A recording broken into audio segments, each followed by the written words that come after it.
এখনো যদি আমরা মহাপুরুষদের দেখি, কি মনে হয় আচ্ছা এনারা তো সংসার আদি কিছু করেন, কিন্তু তাদের যে সংসার সম্বন্ধে অনুভব অনুভূতি এবং এই সংসারে যারা আটকে আছে তাদেরকে কি করে বাঁধনমুক্ত করে ঠাকুরজির চরণে নিয়ে যাব, এই চিন্তা দেখেন অভাব হতে পারে। তো বলছে যে পাঁচটা আচরণ করতে হবে, যে পাঁচটা আচরণ করলে, অল্প সঙ্গ করলেই আমরা তার প্রেম প্রাপ্ত হবে, তার সেবা প্রাপ্ত হব। তার প্রথমটি হচ্ছে সাধু সঙ্গ। মহতের কৃপার দিকে তাকিয়ে থাকতে হবে। মহৎ কৃপা বিনা কোনো কার্য সিদ্ধ নয়। আচ্ছা আমরা কেউ জন্মের থেকে কি ভক্তি নিয়ে এসেছি? কোন না কোনো সাধু আশীর্বাদ, কোন সাধুকে দেখে ভালো লেগেছে, তার কাছে গিয়ে একটু কিছু জানতে চেয়েছে, তবে তারা কৃপা করেছে, তাই না? প্রহ্লাদ ভক্তি পেল কোথায়? ধ্রুব ভক্তি পেলেন কোথায়? ওই নারদ ঋষির থেকে, তাই না? মহতের কৃপা। মহৎ কৃপা বিনা কোনো কার্য সিদ্ধ নয়। কৃষ্ণ ভক্তি দূরে রহু, সংসার না হয় ক্ষয়। তাই মহৎ কৃপা, সাধু সঙ্গ এক মহান সাধনা। দ্বিতীয় বলছেন নাম কীর্তন। নাম বলতে এই যে ভগবানের নাম, মহানাম, ষোলনাম, ৩২ অক্ষর, হরিনাম, এই যে সংকীর্তন, এর শক্তি কতটা? বললেন নাম শব্দের ভিতরে এই শক্তিটা বুঝিয়ে দেওয়া যায়। নাম শব্দটা এসেছে নম ধাতু থেকে। নম ধাতুর অর্থ নামাইয়া, গোলক থেকে তাকে ভুলোকে নামিয়ে আনা যায়, সেটাই হচ্ছে নাম। কত শক্তি! ভগবানকে গোলকের সিংহাসন থেকে এই গোলকে নামিয়ে আনতে পারে কে? নাম। হরিদাস ঠাকুরের নামই তো নামিয়ে এনেছিল। প্রভু বলেছিল না যে দেখো তোমাকে যখন জগন্নাথ প্রহার করেছিল আমি সহ্য করতে পারিনি, তোমার নাম শুনে আমি নেমে এসে নিজের পিঠে সেই সব প্রহার নিজেই স্বীকার করেছি। নামি পারি ঠাকুর থেকে নামিয়ে আনতে। তাই নামকে কেউ যেন সাধারণ সাধন ভাববেন না। হরিনামের মতো সাধনা ত্রিভুবনে আর দ্বিতীয় নাই। বলা হয় সাধন সম্রাট হচ্ছে নাম, বাকি সব হচ্ছে মন্ত্রী পার্ষদ উপদেষ্টা কমিটি, কিন্তু মূল সম্রাটকে, সাধনের মূল সম্রাট সিংহাসনে বসে আছেন নাম বরং বিজয় পেয়ে শ্রীকৃষ্ণ সংকীর্তন। মহাপ্রভু বলে দিয়েছেন বরং বিজয় পেয়ে সর্বোৎকর্ষে জয়যুক্ত হোক হরিনাম সংকীর্তন। আর কি বলেছেন? ভাগবত শ্রবণ। ভাগবতের শক্তি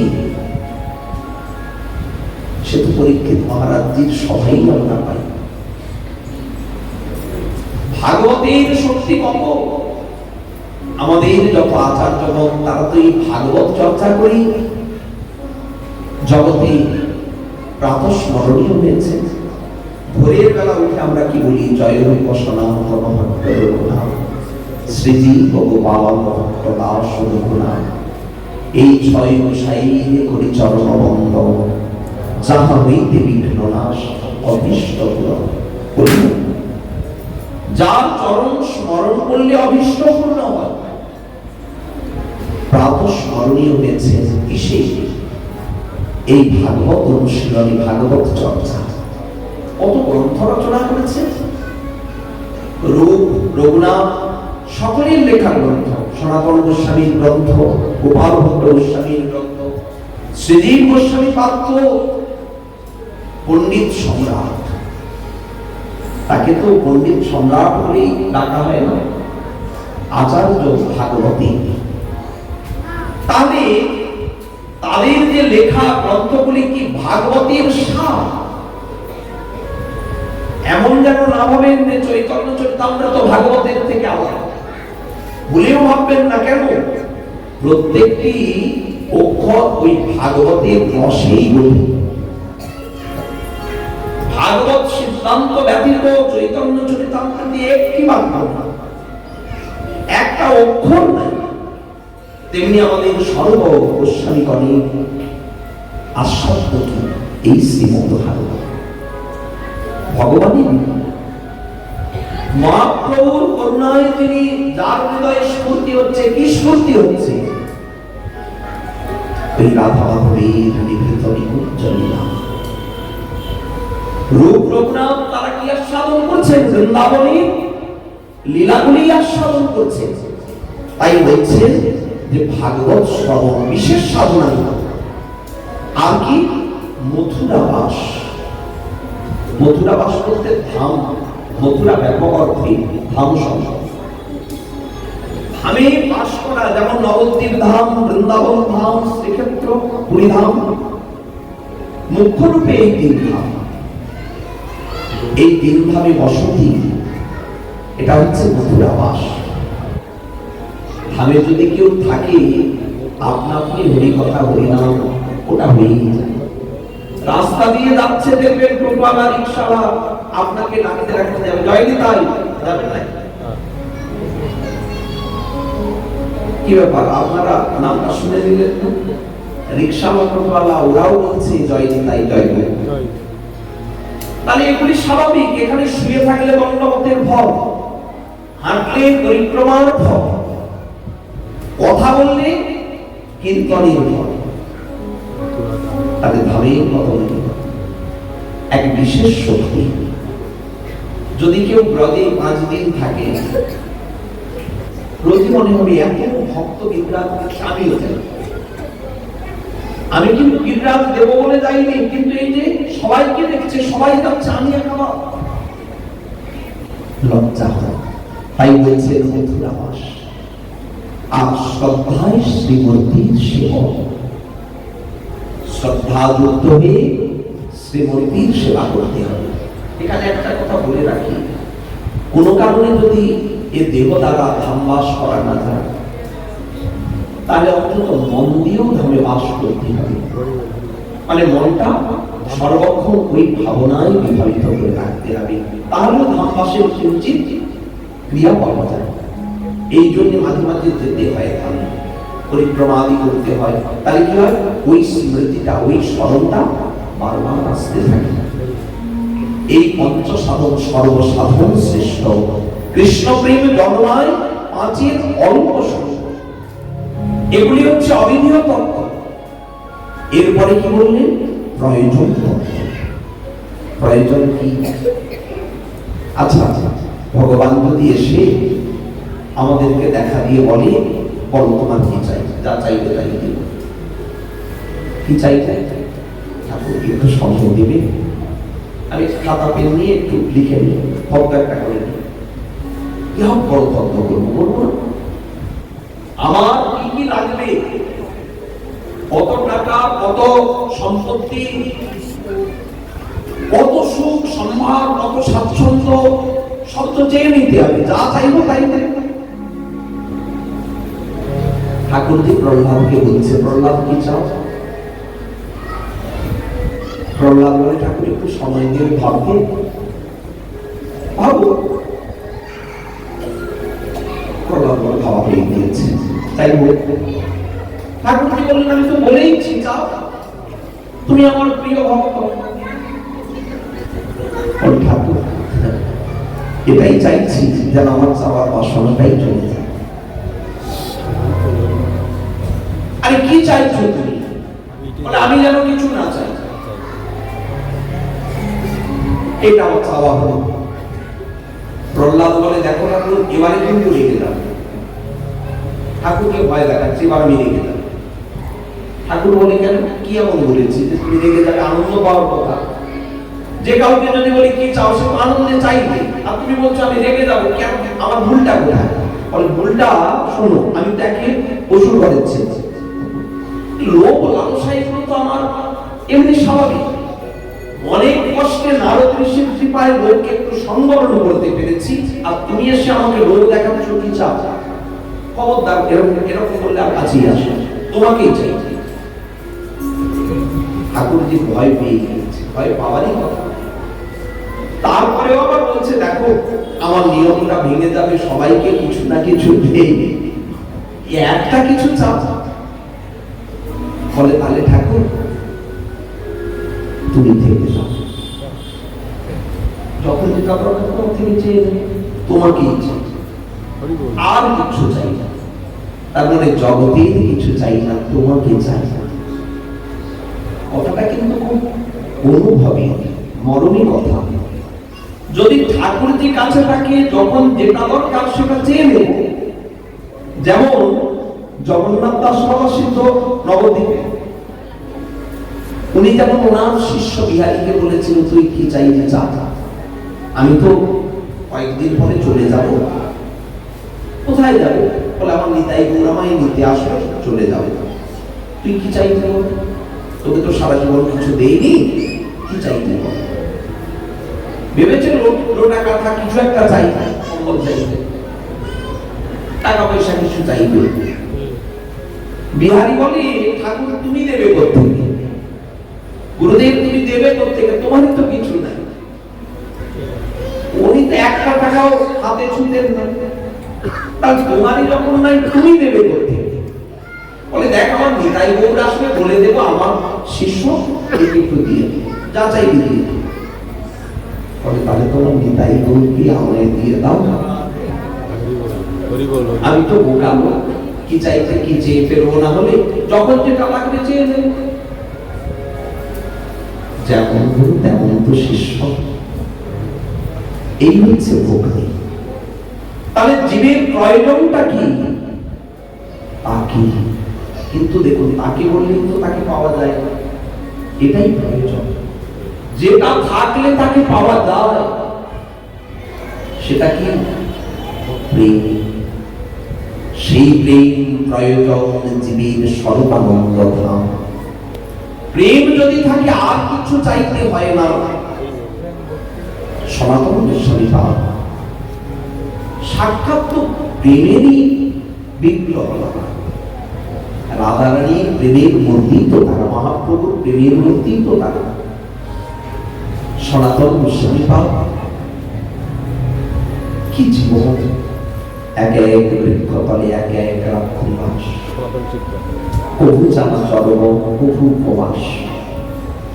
ছেঁড়া কথা নেড়া মাথা মুখী কৃষ্ণ গাথা, জিজ্ঞাসিনী বলেন চৈতন্য দাস। 7.5 প্রহর যায় ভক্তির সাধনে, চাবি দণ্ড বিশ্রাম সেহ নয় কোনদিন। কি কহ তাদের বৈরাগ্য কথা, তাই না? এই তো আমাদের আচার্যদের আচরণ। জগন্নাথ সিদ্ধ বাবার, হ্যাঁ, এই হচ্ছে আমাদের সিদ্ধ বাবাদের, আমাদের আচার্যদের আচরণ।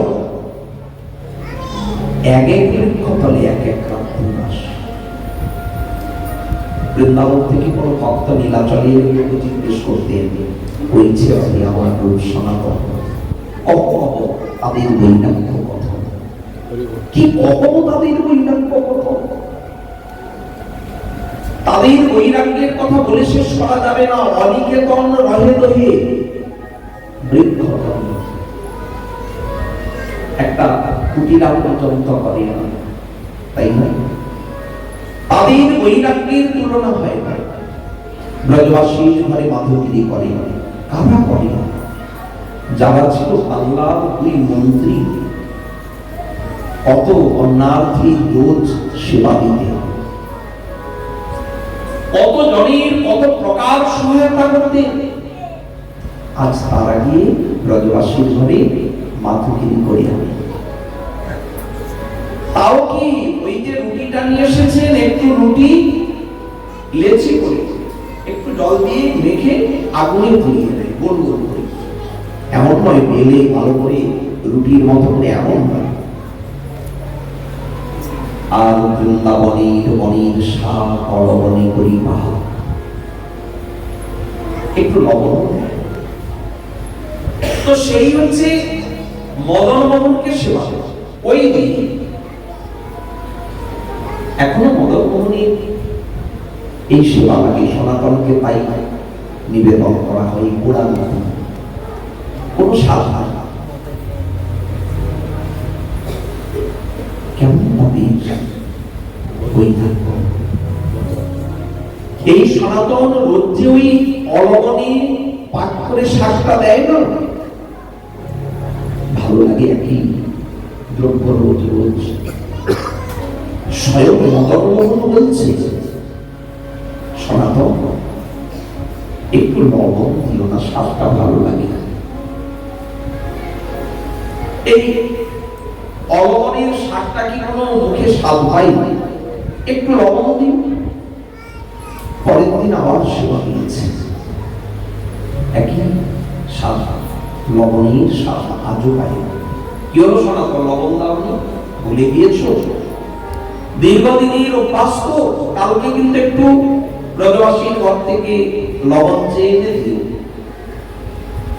3 দিন চাইছে, সনাতন একদিনও দিল।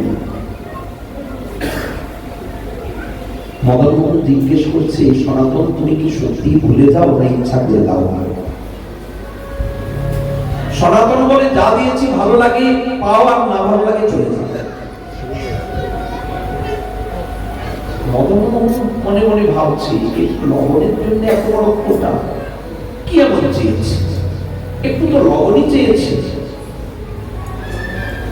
সনাতন একটু লবণের জন্য এত বড় কথা বললে আমি থাকবো না। সনাতন বলে, আমি তো বেঁধে রাখিনি, চলে যায়। সনাতনের দিকে তাকিয়ে মদন মোহন বলছে, আমি সত্যি চলে যাব, চলে যাব। চরণটা বাড়িয়েছে সিংহাসন থেকে। এদের কাছে কিন্তু বিগ্রহ, তাদের প্রেমে আটের কথা বলে। আমাদের মতো থালায় পারস সাজিয়ে ভোগ দিতে হয় না, হাতে হাতে ঠাকুরকে দিয়ে দেন, উনি পেয়ে নেন। বিগ্রহ তুমি সাক্ষাৎ ব্রজেন্দ্রনন্দ, ভক্তির লাগি করো তুমি অকার্য সাধন। তো মদন মোহন চরণটা বাড়িয়েছে সিংহাসন থেকে, থাকবো না, চলে যাবো। সনাতন বলে, দাঁড়াও। এই তো বলছিলে চলে যাও, দাঁড়াতে বলছো কেন? না প্রভু, আপনি তো আমার দেখতে পান, আপনাকে একটু প্রণাম করে নিন, তারপরে চলে যান, তাড়াতাড়ি করে। সনাতন দণ্ডবত ঠিক হয়েছে, ফুপিয়ে ফুপিয়ে কাঁদছি আর মনে মনে ভাবছি, তুমি মুখের কথাটা বুঝলে, মনের কথাটা বুঝলে না, অন্তর বুঝো না। কেমন অন্তর যাবে তুমি? অন্তর বুঝো না, যাও, তোমাকে চাই। কাঁদছি গুনতে গুনতে। মদন মোহন বলে, আমি কিন্তু চলে যাবো, ওঠো। সনাতন বলে, চলে যাও। উঠছো না কেন? ঠাকুর, তোমাকে আবাহন করে আনা চাই, তোমাকে তো বিসর্জন দেওয়া যায় না, চলে যাও। চলে যাচ্ছে মদন মোহন, চরণের উপরের শব্দটা পাচ্ছে, কঠিন সনাতন, মাটি ভিজে গিয়েছে নয়নের চলে। খানিক সময় পরে কে এসে পিঠে হাত দিয়ে বলছে, সনাতন ওঠো। উঠে দেখছি তার সেই মদন মোহন। ওঠা করে যাওনি, তুমি দণ্ডবত হয়ে কি বলছিলে সেটা আগে। সনাতন বলে, কেন বলবো না, কি বলছিল গো? ঠাকুর কৃতার্থ, যাও, তোমাকে আটকাবো, তবে আশীর্বাদ করে যাও। তোমাকে পেয়েছিলাম যে প্রেম ভক্তির বলে, তোমার সাথে সাথে হৃদয় থেকে যেন প্রেম ভক্তি চলে না যায়, ওটা যেন থাকে। সনাতন প্রেম যদি কারো হৃদয়ে থাকে, সে যে তাড়িয়ে দিলে বলে যেতে পারি। রাখো প্রেম হৃদয় ভরিয়া, প্রেম যদি থাকে আমি তার কাছে চিরপ্রসিদ্ধ। তাই প্রয়োজন তাকে ঠাকুরজিকে, ঠাকুরজিকে প্রেম তরিকে ছুঁড়ে ফেলতে চাইতে হবে না। ছাড় তাকে, কেন ছেড়ে দিচ্ছে? প্রেম নাই তাই। আর ভক্তির হৃদয়ে যদি প্রেম থাকে, ভক্ত যদি বলে তুমি ছেড়ে দাও, ঠাকুর বলে না আমি ছাড়ব না, আমি তোমাকে ছাড়ব না। প্রেম আমার সব থেকে সুখী। যার হৃদয়ে প্রেম আছে তার হৃদয়ে আমি শান্তি পাই, সুখ পাই। তাহলে জীব তোমাদের প্রয়োজন কি? এই প্রেম। সনাতন গোস্বামী বাবা জগৎকে দেখাবে আর কিচ্ছু দরকার নাই, কেবল প্রয়োজন প্রেমের। এই সনাতনকে শিক্ষা দিলেন 4 মাস কাশীতে রেখে। 4 মাস অন্তে সনাতন গোস্বামী পাদকে বললেন, বৃন্দাবন কাছেই এসে গিয়েছ, ব্রজ দর্শন করে আসো। আর দেখো সনাতন, প্রমাণ করে আমার দায়িত্ব লুপ্ত তীর্থের উদ্ধার, ভক্তি সিদ্ধান্ত গ্রন্থের প্রচার। 2 ভাই রূপা সনাতন, একজন রসভক্তির আচার্য শ্রীরূপ, ভক্তি রসামৃত সিন্ধু, উজ্জ্বল নীলমণি, প্রত্যেকটি গ্রন্থে দেখবেন রসতত্ত্বের কি অপরূপ বিচার বিশ্লেষণ আস্বাদন। আর সনাতন গোস্বামী পাবে বৃহৎ ভাগবতামৃত। দেখুন ঈশ্বর তত্ত্বকে প্রতিষ্ঠা করছেন, কৃষ্ণের স্বয়ং ভগবত্তা প্রতিষ্ঠিত হচ্ছে। তার মানে সিদ্ধান্তের আচার্যই হচ্ছেন সনাতন গোস্বামী। এই যে হরিমন্তি বিলাস সনাতন গোস্বামী বাবা সব বিচার করে করে দেখিয়েছে। তাই সিদ্ধান্ত প্রচার করছে সনাতন। এই জগতে আমরা নিজেরা অনেক সময় আমাদের গর্হিত আচরণের দ্বারা সমাজের মধ্যে একটা খারাপ ভাব সৃষ্টি করি। লোকে বৈষ্ণব বলতে 2-3টে বিষয় মনে করে। বৈষ্ণবরা তো মাতাজি নিয়ে থাকে, বৈষ্ণব মানে তারা মনে করে ভান্ডারা ভোগরাগ খাওয়া দাওয়ার জন্য ঘুরে বেড়ায়। এটাই কিন্তু বৈষ্ণব ধর্ম নয়। আমাদেরও সেই আচরণ করা উচিত যাতে বৈষ্ণব ধর্মকে সবাই সম্মান করে। জগতে এত সিদ্ধান্ত সংগঠিত কোন সম্প্রদায় নাই। ভাগবত সিদ্ধান্ত এমন কোন সম্প্রদায়ের ভিতরে প্রতিষ্ঠা নাই যা রয়েছে আমার মহাপ্রভুর সম্প্রদায়। আমাদের আচার্যগণের যত সিদ্ধান্ত গ্রন্থ কেউ যদি অনুশীলন করে চলে, একটা পায়ে দিক থেকে ওদিকে যাবে না। তাই মহাপ্রভু সনাতনকে সেই সিদ্ধান্ত প্রচারে দায়িত্ব দিলেন। আগামীকাল আপনাদের কাছে একটু ভিক্ষা চাইব, আমার জন্য এবং শ্রীমন্দিরের জন্য। আমার জন্য ভিক্ষা সবাই একটু কৃপা আশীর্বাদ করবে। এমনিতে সপ্তাহ যজ্ঞের শেষে ভিক্ষা, তো সবাই কিন্তু কৃপা নিয়ে আসবে, আমাকে সবাই কৃপা আশীর্বাদ করবে। আর শ্রীমন্দিরে আমাদের যে ঠাকুরজি আছেন, ঠাকুর সেবার জন্য ঘরের থেকে সবাই যদিও এনেছেন, মাদুকিরি দিয়েছেন, তথাপিও কালকে বিশেষভাবে আনতে হবে, যেহেতু মহাপ্রভু নিজে হরিদাসের বিজয় উৎসবে ভিক্ষা করেছিলেন, হাত পেতেছিলেন। তাই শ্রীমন্দিরের জন্য চাল, ডাল, তরি, তরকারি যা কিছু যাদের ঘর কাছাকাছি চেষ্টা করবেন সকালেই দিয়ে যেতে, কারণ মহোৎসব আদি আছে। মহোৎসব পরশু আছে, তাহলে কালকে আনলে, তবে দিনের বেলা দিয়ে গেলে কালকে তো আমি না হবে, বিকেলে যা কিছু সবজি আমি না করতে হবে। যার যার গৃহে যা সবজি আছে বা বাজার থেকে মোচা, থোড় যা কিছু পাবেন নিয়ে আসবে, মহাপ্রভু সেবায় লাগবে।